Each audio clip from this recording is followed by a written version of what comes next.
Do you remember your childhood? I mean, really remember it? Or do you just remember sparks of joy? Do you remember the happiest pieces that make you look back and think of how wonderful it would be to be young again? Maybe we forget most of our childhoods because we don't like thinking about the bad parts. Maybe we forget it so we can look back with blind nostalgia over a time that never really was. A time when problems didn't seem to exist because we didn't care about them. A time when the world was arguably worse in every regard. I suppose thinking about the fact that we once might have thought transgendered people were freaks and that gay people shouldn't marry is part of our collective trauma from the past we don't like to think about. Or we could just become conservative and just think that was actually how it was and not want to change from that fictional time we call our happy childhood.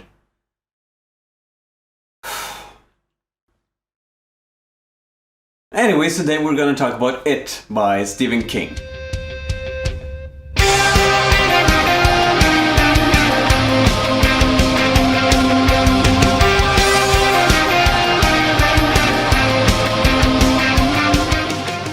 It. I just realized this is gonna be confusing. It's a story about adults being called back to their old hometown in Derry, Maine to fight something that once lurked there and has to be stopped. On their way, they remember more and more about what happened in Derry, and the more they find out, the more they regret coming back. For what could be done as a child could be impossible as an adult. Let's start by talking about how Stephen King builds horror in his books. Oh wow, I sound like one of those video essay YouTubers. All I need now is a media teacher to rip off of and just reach a popular opinion and I'll make bank. A lot of horror writers that I have encountered doesn't seem to understand how to do horror effectively. It's either, look at this scary monster, or something is going to happen soon, oh there it is, how spooky. Point is that the horror never feels real. I think Stephen King excels at horror because he understands that horror is deeper than just jumping out at you. Like, I'll say this for jump scares in movies, at least you react to it. It doesn't just spring monsters out at you like some bizarre jack-in-a-box. He puts you in a situation where you know the horror will show up and forces you to stay within that situation for a long time. This is done through heavy descriptions, which gives the story a slow pace. But to not warn the reader that something scary is about to happen, he makes the entire book like this. It leads to a lot of unpredictability and fun details from the time period, even if those details can become a bit much after a while. He could have spent more time just developing characters, but you know what Stephen King thought was a really good spending of our time? Describing what airplane Ben took to Maine. Yeah, that was definitely not annoying at all. Speaking of characters, in addition to trap you in situations you don't want to be in, he also uses the horror of what happens to other children in the story to show the abilities and horrors of the monster. We get a full description of these children and then they just die. And while I'm all for killing children in fiction, it does become an old trick really fast. But I still think it's fun to see how the kids die in the story. It tells us up front that the child will die, so it becomes more about how the kid dies rather than if the kid will die.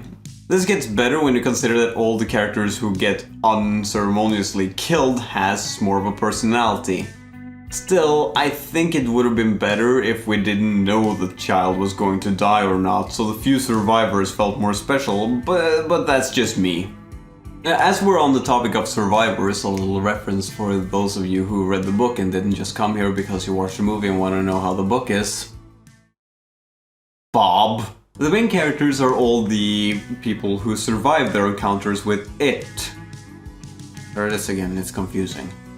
This gives them all a very good connection with the fact that they want to murder the monster, and probably also every other clown in existence, both equally good things for society. I also think the distinct personality in each of the characters and what they think about each other is done to great effect. Their way of talking, while also realistic, is also distinct from each other in subtle ways, such as word choices and topics. The most interesting difference I feel comes up in the book is how Henry's friends only hang out with him because they're obviously scared of him. You can often feel the tension in how they laugh with him, or the hesitation when he's about to go too far. The only one who has an unsubtle change in voice is Bill as he stutters.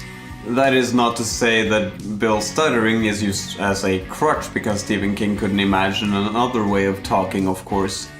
And even if it is, the stuttering adds a unique insight into Bill, as he stutters more when he's around people he doesn't trust and less around people he likes.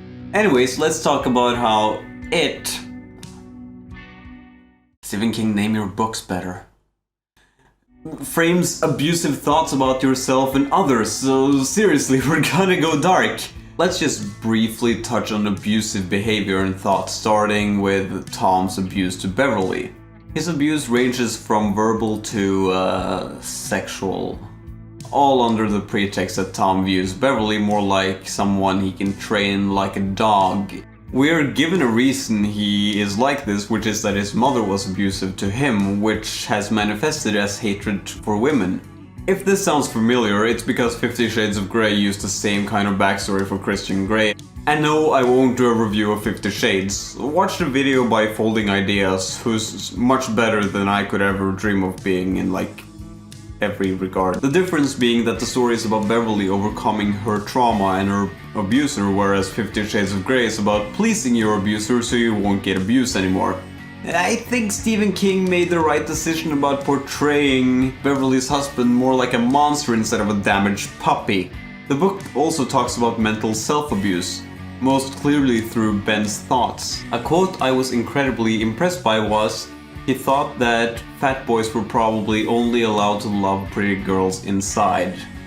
This quote represents all his anxieties incredibly well, and even is something I can relate to, not because I was fat or had any sort of different things that weren't normal per se. It was just that people told me no one would ever love me. So this line is, to me, far more real than a lot of things that authors can even ever make. Speaking of which, discrimination! A point I want to make in Stephen King's favor is that he's extremely honest about the times. As much as our young protagonists talk about 1950s pop culture, they also say and do some bad things. They play war fighting against quote-unquote the Japs, which clearly references the racism that has been present in America after Pearl Harbor, bleeding over into the later decade, again showing how the past mistakes we make that we don't atone for can lead to big problems. You know, unlike Stranger Things. Just, the 80s were cool, you guys. I'm getting off topic. Stephen King also repeatedly have the main characters say the N-word when they are children, despite being friends with Mike, who is black. This can be attributed to the fact that they probably didn't know any better, as few people did back in the 1950s. On the other hand, Mike does recount how being called the N-word by white people does hurt his feelings.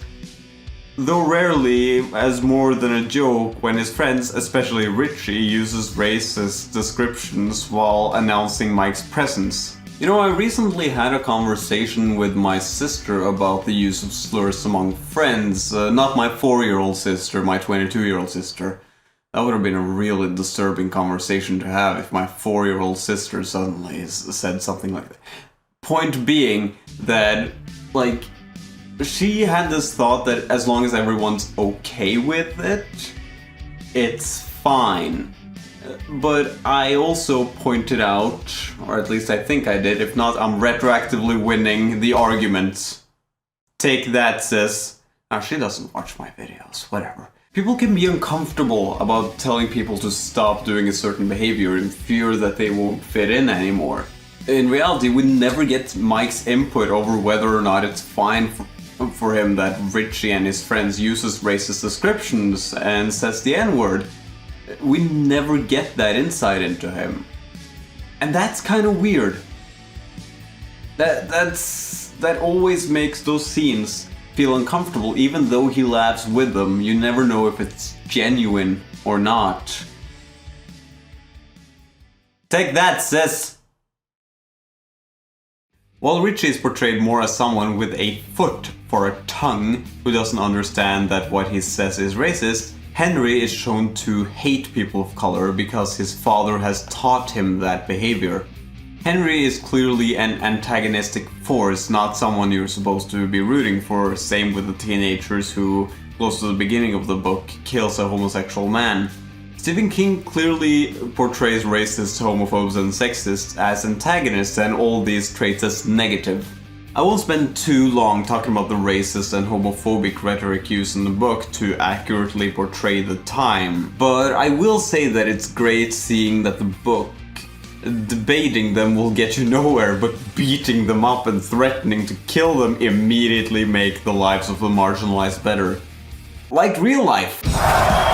This book also portrays the thoughts of someone in an abusive relationship and the things they are willing to lie about when it comes to their partner, to friends, and more importantly, themselves. Beverly will repeatedly try to justify Tom's terrible behavior towards her and flat out lie about her relationship when she meets her friends again, even after she has decided to leave him. It just goes to show how difficult it can be to find out if someone is in an abusive relationship or not, including yourself. You have to kind of pay attention to the smallest details, and there's only actually in the book one person who brings it up, named Kay. And that really shows how hard it can be to make someone else realize it. And by the way, Kay is like my favorite character in this book. She's great. But let's talk about something positive about the book that isn't nearly as uncomfortable. One of Ben's favorite shows, which I cannot for the life of me bother to find out what was called again, is his favorite show because the main character is fat. Clearly, this is Stephen King's way of showing how representation can be a positive effect on people's life and how we should embrace differences in media instead of just turning everyone into a cis, white, slim, straight, cisgendered man. Too bad Stephen King's kinda terrible at representation though. I like to think of Stephen King's representation in his book as paying lip service to progressiveness rather than actually doing anything from it. Don't get me wrong, writing about like sexism and racism and homophobia in the 80s is definitely brave, but the book seems to collapse when words are gonna turn into action. Let's just begin by talking about how Stephen King fat-shamed someone and then progressively moved to things that seem to have a darker and more sinister tone.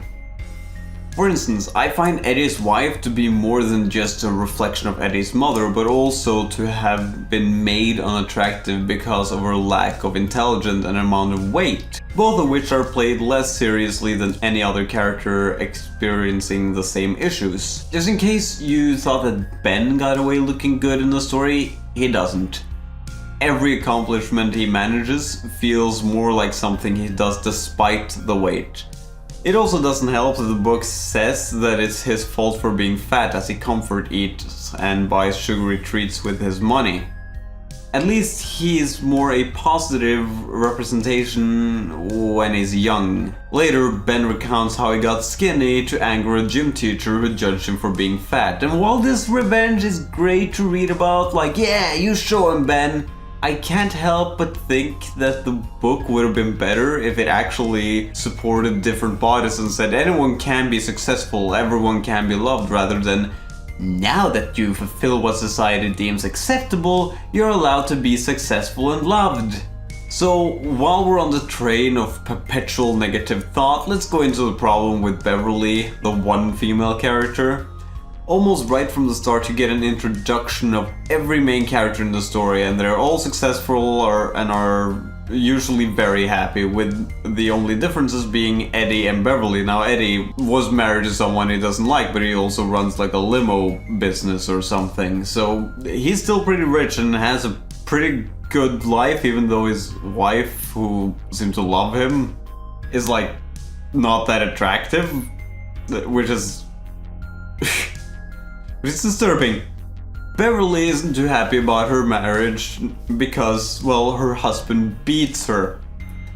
I think it's fine that the book talks about abusive relationship. I just find it odd that she's the only one who got a terrible life when everyone else had like a great life. She's also one of the least realized characters, as she waddles between being a representation of strong, independent female character, and other than that, she has to just be saved all the time.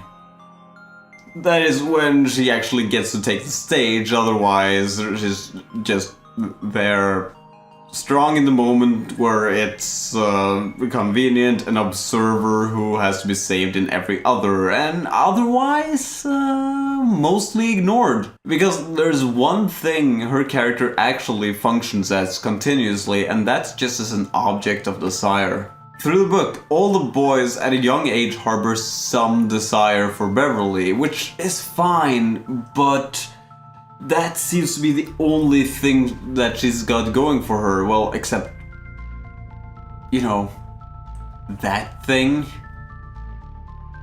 Oh, and that one time she got a Tolkien shot at it! The monster! You know, oh, you tried, now let the boys actually succeed at killing it. Even as an adult, she brings nothing other than her looks to the gang. Not that they really needed her for the victory. Speaking of which, have you noticed that all the victories here seem incredibly unearned? 'Cause I have. Early in the book, you kind of see that they're all connected by destiny to fight it. Kind of like destiny is there to yank them out of any problem, so they can just be pushed onto the quest. This leads to almost every conflict being incredibly dull though, as you just wait for destiny to yank them out of any problem. Which brings us to Andreas, who dies at the beginning of the book, as he remembers what happened during the childhood and just decides, yeah, I'm not gonna do this, and kills himself. And you feel then that maybe their power has shrunk and that destiny won't guide them. Maybe that they're kind of helpless, which makes this part of the book seem far more interesting than when they're children. Sadly, I have to disappoint you about that. All they do as adults is remember their childhoods being spooked and at last fighting it. When they finally go to confront it, they figured out that the circle still has powers, but it's smaller, so destiny is still there, but leading them less? Then again, we never had any measure of exactly how powerful this power of destiny is to begin with, so what we are actually being told is that nothing has really changed. The author just made something up to keep a false sense of danger present. Speaking of false sense of danger, this book is full of it. I've mentioned that Stanyor is dying early in the book, but the main characters are never really in danger when they are hunting for basically a Doppler who eats the hearts of children. You read all about how it kills other children to remind you of what it could potentially do to the main character, but it never happens. Even when something does happen to the main characters, it's more of a token of danger. You know, oh, you broke your arm, doesn't really matter. Destiny is just here to get you from point A to point B. And the fact that the journey is taken out is real disappointing because point B is really not that interesting. Without spoiling too much, the great battle against the evil entity is extremely anticlimactic. The final battle is not a collaboration between all the characters. Hell, during the first run, it's all about the real hero of the book, Bill. Bill is annoying. Not as a character, but more as a concept. You know, this perfect wannabe author who everyone looks up to and addresses as chief in the book. and who Beverly truly loves. And if you remember that she's basically just an object of desire, this is Stephen King saying, oh yeah, authors are so cool, we get all the girls. We're definitely not petty and overly zealous about our own work. Like, he's just the cool guy, the man with a plan. And this author's self-insert, who he gave a stutter to be not, too perfect, just completely ruins the tension in the first fight, because only he is needed there. Anyway, in the adult confrontation, Bill isn't the only one who fights it. There's need for 2 people to fight to defeat it. There's also 2 others, Beverly and Ben. Ben runs around cracking eggs, which, that's a cool little time thing. You have to crush the eggs before this happens, but all Beverly does is basically have a hallucination about that scene. Before that, I just have to mention that sex is really weird in this book. So you know how some actions have more symbolic depth than other actions? Like, let's say if a book uses, bottles in a constantly negative way, you can learn a lot about a character who is introduced with a bottle in one hand in that book. Maybe that character is dangerous, will cause great harm, or otherwise hinders the others. Sex is the bottle in the books. Wait, how drunk was I when I wrote this? Look, the point is that sex is usually symbolic. So what does Stephen King even mean when 2 or more characters get together? Because through the book, sex has been used as a source of manipulation, a way of showing dominance. No, I won't go into how Stephen King indirectly says that people who are into BDSM have issues. I don't feel like it. Liberation from someone, and freedom from a giant clown spider. I get that sex means all these things in reality, especially the last part. But whenever Stephen King writes a sex scene, it has this air of being about something, especially towards the end. Which brings us to that scene, and there's always some buzz about this scene in the horror book world, and while I don't want to go into all that, I want to focus on the fact that there's a lot of people saying that this scene was completely unnecessary. And I agree. The question is why it doesn't work. The sex in this book simply doesn't work because there's no theme around it. Some of it is loving, some of it is abusive, and none of the sex seems connected. Maybe if your story has to end with a certain scene, have it symbolically build up instead of just messing about with the thematic significance. Still, it means nothing and people are confused over why it's even there and disgusted to boot. There, I'm done talking about that scene. Stephen King's It is in and of itself a story about how much trauma can shape our lives if we let it fester and don't actively try to squash it as soon as we can. It's also about forgetting our past to feel more comfortable with who we are now instead of admitting the faults we used to have and admit that we have changed. I'm fine with admitting that I used to be a reactionary that believed that feminism would cause further gender inequality and SJWs was causing more harm than good because I was a foolish teenager who was easily convinced by people who seemed to display confidence. Whether or not any was really there, I don't really know. I'm very happy that I haven't grown into it and rather grew out of it because it gives me kind of a perspective and I don't have to worry about falling into that trap again. Now I can be a full-on leftist SJW feminist instead, which I gotta tell you, it's way more comfortable trying to be nice rather than trying to be edgy just because you feel that the world doesn't get you. So, if anyone brings up anything repulsive I've ever said and done, I take responsibility for it. I'm very sorry if you should ever come across that and feel offended. That's fine.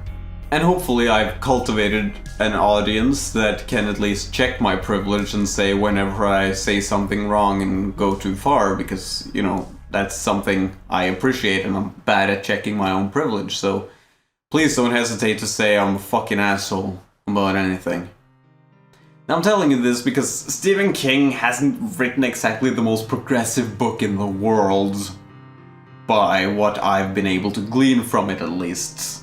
I mean, there are some really bad things here. I didn't even mention how Mike gets like thrown up in the hospital bed and isn't able to even do anything, so he's kind of just there to be a representative instead of just actually actively partake in the story, which is like, oh wow, that's kind of gross, Stephen. But Stephen King's politics probably isn't like that anymore. Definitely criticize what he has said, but also take into context who he is now. This is one of the main reasons I'm more for killing the author, because then you can just look at the work. And if you want me to bring the author in again, he's more like a liberal uncle who sometimes just says the wrong things. And sure, some people are complete garbage and should be remembered as such, like Wagner. Seriously, fuck Wagner. But if people are willing to change, we should give them a chance. Forgive, but not forget, as it were. Now, if you find someone who actively doesn't change when you bring up criticism and just keeps on being assholes, you know, just... kind of a simple... Yeah, like that. Hi, I found no good place to put my conclusion of the story in, so I'm just gonna read it out here, incredibly awkwardly in front of my computer. Okay. Personally, I like Stephen King's It. The book has bad sides, I make no excuses for those scenes, I would never read the book again, but I think it was a fun read once experience. I find that the good parts of this book has outweighed the bad, and would recommend it to horror fans who can stomach sexism, racism, and abusive behaviors in books, but it's far from a must-read. So don't feel too bad if you don't want to read it. But anyways, that's my opinion, read whatever you want. Till next time.